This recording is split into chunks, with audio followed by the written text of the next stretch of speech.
Quiet down, class, quiet down. School is now in session. Now, who missed your favorite professor?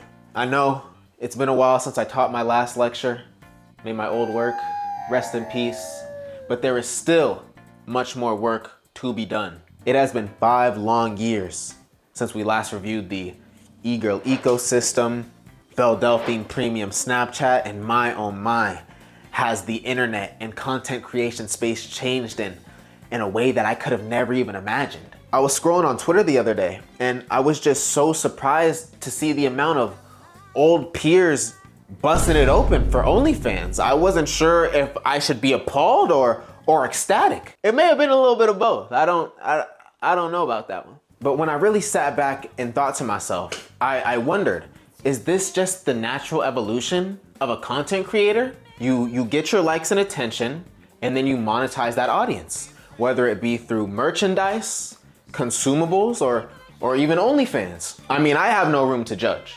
That on-the-ground journalism in the streets of LA. Shut the up and You know how sticky you get. Pause. So rather than sit back and create theories and judge from behind the screen, I thought it'd be way more productive if we spoke to someone who's really in those trenches. Let me introduce you to someone who can not only go goon for goon with a professor in his prime, no, he's in an entirely different category of his own. Let me introduce you to VeryScamLikely. Rating all the girls I was with in Japan. How to find older rich women to spend money and time on you. I finally got to experience my first glory hole, so let's talk about it and rate it 1 through 10. So I just got my first happy ending. So very last option. I caught gonorrhea and chlamydia within 2 days of being in Japan, so let's talk about it and rate it 1 through 10. Now, if you don't know who VeryScamLikely is, let me give you a brief introduction. I first discovered Scam scrolling through TikTok about a couple months ago while he was doing his Japan trip. And when I tell you that this man was taking the passport bros philosophy to an entirely different level, I mean, he's treating Japan like it's his own personal fleshlight, sideways coochie and all. I'm telling you, he's busting that thing open, free balling, running post-game interviews, collecting STDs like they're Pokemon. There is no shame to this man's game. Honestly, if we had like a Hall of Fame for horny niggas, he's getting inducted in rookie year. I know, it might sound like I'm gassing it. Yeah, he got that worked outside the country, but he ain't gonna bring that to the States though. That's the thing. He comes back to the States and he's running plays I never even imagined, bruh. The Facebook mom method, the glory hole method, the RSO method. Yo, not only is he the star player of his team, you telling me he the head coach too? Yo, he gotta be like the LeBron of horny niggas, bruh. He gotta be at least top 3. He gotta be in the conversation. After a certain point, it hit me. I couldn't just sit back and make a video about bro, nah. Now I had to get the intel directly from the horse's mouth. So that's what we got set up for y'all today. An interview with ScamLikely. Oh, here we go. Yes, sir. Welcome. Oh man, it's great to have you on. And seeing people making videos about you, you've been blowing up. How you feel about first, like, you think people are recognizing the genius in your content? I think people are still looking at me crazy now, but soon I think time will play out and all these methods will come to light and be good and be great methods in the future. Okay. Man, before we get into the methods and the Japan stuff, how'd you get your start on TikTok and what led you to go to Japan? So basically, I kept seeing shit like online everywhere saying black man needs Japan. I know y'all seen that one video of that black bitch where she was like, black man, Japan needs you. Black man! And I was like, nigga, I'm finna go out there because I had a sister out there in the Navy and she was already out there. So I was like, I'm finna go see her anyways. I'm finna just go chill out there. I'm finna post on TikTok. If it blows up, it blows up. If not, I'm just going to see my sister. But it was doing good. So I just stayed out there longer than usual. And I was just doing my thing. As soon as you got out there, was the first video viral? Did everyone just start seeing, all right, you're really doing your thing? Or what really took you to that spot? I made a video in the airport of me going to Japan. I was just seeing how it would perform. And it had like 100K views. Like, it was pretty decent. So I was like, okay, it has some potential. So I just knew from there it was going to be a pretty big thing. When you got to Japan, Like, how easy was it for you to hit? Like, what were your successes? How bad were the females? I gotta know. Well, I knew some people out there, so they told me instantly to hop on like dating apps like Tinder, Bumble, and I was kind of scared to talk to them in real life because it's a whole different country. It was my first time being out the country, but then I was just like, fuck it, I had to lock in. I had to like stop being scared. How different was the dating like climate versus America? Like, how were the Japanese women versus the American women? Well, it's very different, honestly. I feel like in Japan they expect a lot more. In America, it's more like short term. But in Japan, like they really find one person and they stick with them for a long time. Damn, okay. But you were out there just trying to... Yeah, I was trying to get on. Based off of your experience with women, like, were they freakier? Was that shit gushier? What was, how did it feel? It kind of gave me ego because like hoes in Japan can't take dick or suck dick. So I was like, I'm that nigga in Japan. But it's different in America because these hoes got all types of BBLs, so it's way harder to please them. But in Japan, it's very easy. You know, the girls in Japan are super small, so it's very easy. It's like rookie difficulty in my career, like just ball out. Damn, okay. Yeah. Now, when you said you had other people out there, like what did you meet like other people from like this Passport Bros community, or you was just chilling with friends? Well, yeah, I knew some people online that was out there, and I had my sister out there, and I just kind of connected with people out there. Like some people from like old high school had actually went out there before, so I was talking to them and asking them about their experience and stuff. Now, we talk about the successes. What struggles did you face out there? I know I seen kind of the black guy, or like were women kind of a little more uptight sometimes with you? Yeah, it was definitely some struggles. Like some women were playing hard to get. Some people were staring at me. I don't know if it's because I was like the only black person in a few towns I was in.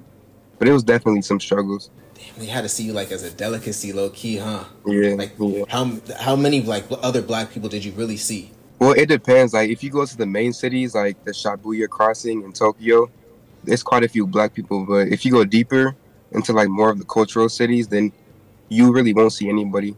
Probably one, maybe zero. I see. Now, how did like your friends and family react to the TikToks and you kind of blowing up into this new space? Yeah, so like they pretty much, I didn't even tell them anything about my videos. I pretty much just waited until I got like super big to where they had to see me. Like they had no choice. So at that point, it's just, this is what we're doing now. It was already a done deal at that point. Now, like in terms of digital footprint, like do you see it kind of affecting you with women, or do you just, you're all in at this point? Like the more attention and eyes, the better. It kind of affects me with like casual women, but now that I have like some like clout and some followers, it helps me with like the higher status women, so it kind of balances out. Oh, but okay. As far as like a job or anything, like I don't really need a job right now because I'm making money off the internet, so it's not gonna affect me. Now you got your finances in order then. Okay, that's what I like to hear. Were you successful in like starting a family of your dreams? Were you able to get any kids locked in? Nah, so that like me trying to start a family in Japan, it was kind of like a half joke, half serious. Like I knew people were gonna react to it and it was gonna bait them in.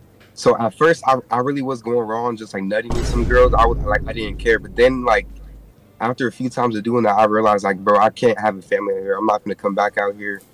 I can't have a little ScamLikely Jr. just walking around, a little blatant baby. I can't do it. So no, that was like a joke. Damn, but you was really busting inside, and then I seen like the Keith Lee review of the STDs. You fully recovered now? Everything out? I'm good. I'm cured now. I took a big pop. Now, what country are you off to next? I don't know if you know Evan. Have you seen him from my Japan series? Yeah. You put me on. I started following him now after.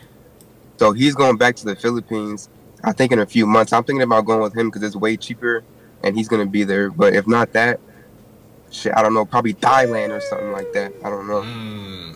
Get some Jollibee hoes or something. Oh, yeah. I see how they get down over Slide. I'll have to check in with you. I'll have to check in with you for that one. For sure. I would love to come shadow though. That's wifey, if you could come. On me, I'll just shadow. I gotta get the content for the vlogs and shit. Hard, yeah. Damn, that would be lit. Now, after you came back from Japan, like how did you process everything? How did it all hit you? Like did you just think, okay, I'm going full force with this? So after I got back from Japan, It felt great, honestly. I was getting recognized because at the time I was still in Vegas because I was boxing in there and shit. And it felt great. So yeah, I was pretty much like either this social media shit or I'm just going to be a broke boxer my whole entire life. Now, with American women, like, have they discovered you through TikTok and treated you differently? Are more people kind of hitting you up through it? Because I know you said average women kind of, like a regular girl would just kind of see that as a little weird, but are more people reaching out to you? More people definitely reach out to me, but it's more like they want the clout instead of just me for me, so I ain't gonna fall for it. Okay, you're on your P's and Q's. I see. Yeah. Now, after going through that, do you think it's gotten easier to approach women? Like, do you just not even give a fuck no more? You just pulling up from half court? I'm telling you, I don't give no fucks. I don't care what a bitch tell me, bro. Like, I'll walk up to anybody. I really don't give a fuck. There's no reason to, because like it's either you approach them or you never see them again in your life. It's not gonna matter either way. You choose your own destiny. I don't know what niggas be scared for. That's facts. Absolute facts. Now, let's get to these methods, bro. Let's get to these methods. I've been seeing you post this RSO method. I've been seeing you get these ladies on, these grandmas over here on Facebook. Please, if people aren't aware of what this RSO method is, please put them on. My bad, I'm on Hinge right now. Bro's getting to work right now. My bad. So the RSO method, it was really like a joke for me, but some niggas actually sent me proof of them doing it, but I clearly said don't do it unless you're super down bad. Like, you can't get nothing. Like, you're about to like grape a girl. That's how bad it is. Don't do it unless it gets to that point. Mm-hmm. But I guess niggas like doing it. I just do it for content, you know, like for the clicks and stuff. It's my job now, so I have an excuse to do it. I hear that's just a tax write-off at this point. Yeah, it's a tax write-off, yeah. Now, branching off into this OnlyFans, you said you don't have to work no more. You're not even worried about it. You're thinking about these methods and pulling all day. So where is like the return? Do you see way more than you ever made like before in your past life, just being a boxer? Or are you seeing the money come in?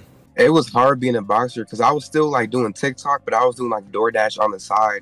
And I was in Vegas staying with my God family, so I'm glad that they had like looked out for me a lot. But yeah, it was really hard because I was a broke amateur boxer at that. I wasn't even pro. So like all of my fights, I wasn't even getting paid for. But yeah, like after my Japan trip, I think like I started to touch a little bit of money. I think I made like 4K and then 6K and then 4K.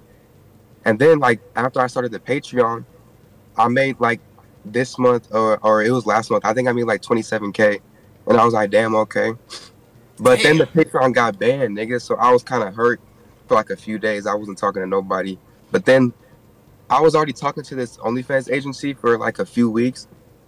Like they're actually like a great company. Like they manage a lot of people that you probably know. So I had just signed with them like immediately. And the OnlyFans is doing way better than Patreon so far. Okay, nah, they got agencies because that's what I was seeing now. Yeah, it's an agency, yeah. Like OnlyFans. If you're watching this and you're a female and you're trying to get started on your career, just DM me. I'm gonna get you right. Let us do the work for you.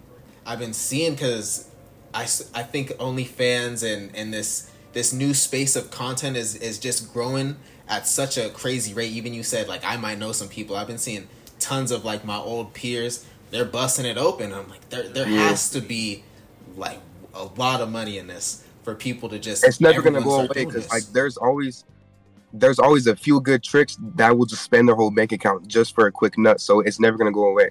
Damn. Now, a couple more questions. How far do you intend on taking this? And do you have any advice for anyone out there trying to replicate your success? Any advice for people trying to replicate? Start TikTok. TikTok is super easy right now. It's the best way. If you want to branch off into a different platform, TikTok is the way to go. Super easy. The algorithm, after you figure it out, is super easy. As far as how far do I plan on taking this? Shit, as far as I can. I'm trying to branch off to YouTube right now. I just got a camera. I'm about to do 20v1 with Hood Rich Kevin in Florida, Miami. So after that, it should be going pretty good for me. Damn, no, that's what we like to see. I'm gonna love to see the progression of the journey. How do you feel about people calling you the LeBron of this Gooner community? Is that what they say? That's what I'm hearing out in these streets. What's a Gooner community? It's more like that. Like the sexual side of the internet. Motherfuckers who really get off. Oh. I mean, shit, I'll take it. But It's like a tax write-off for me, but I'll take it. Damn, okay. We're gonna have to see you get some rings up. Because you're putting up stats on the board. Any closing notes? Where can the people find you? You want to plug yourself right now? First, I want you to go to is my OnlyFans. It's VeryScamLikely with 3 Y's at the end. And then my TikTok and Instagram and YouTube is just VeryScamLikely. All right. Yeah. Damn, yeah. We're going to see you on YouTube real soon. Man, I might have to go book a flight out. We go over to Thailand or something. I might have to come see this in action.